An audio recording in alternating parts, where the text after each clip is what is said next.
นี่แม่นความยืนยันที่ยวงได้สำแดงออกมาเมื่อเวลาพวกยิวได้ไส้พระสงฆ์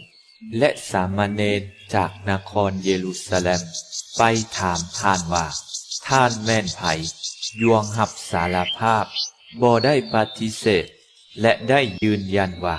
ข้าพระเจ้าบ่แม่นพระคริสต์พวกนั้นถามต่อไปว่า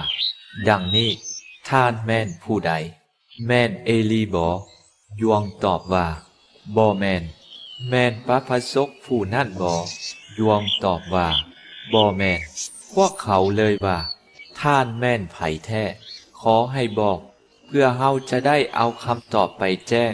ให้แก่ผู้ที่ใส่เฮามาท่านว่าท่านเองแม่นผู้ใดยวงตอบว่า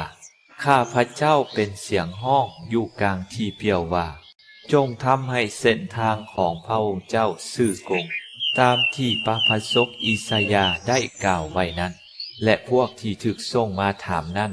เป็นพวกฟาริเซวพวกเขาได้ถามยวงว่าถ้าท่านบ่แม่นพระคริสโตบ่แม่นเอลีบ่แม่นพระพสกผู้นั้นแล้วเหตุใดท่านจึงทำพิธีล้างยวงตอบว่าข้าพระเจ้าทำพิธีล้างด้วยน้ำก็จริงอยู่แต่มีผู้หนึ่งอยู่กลางพวกเจ้า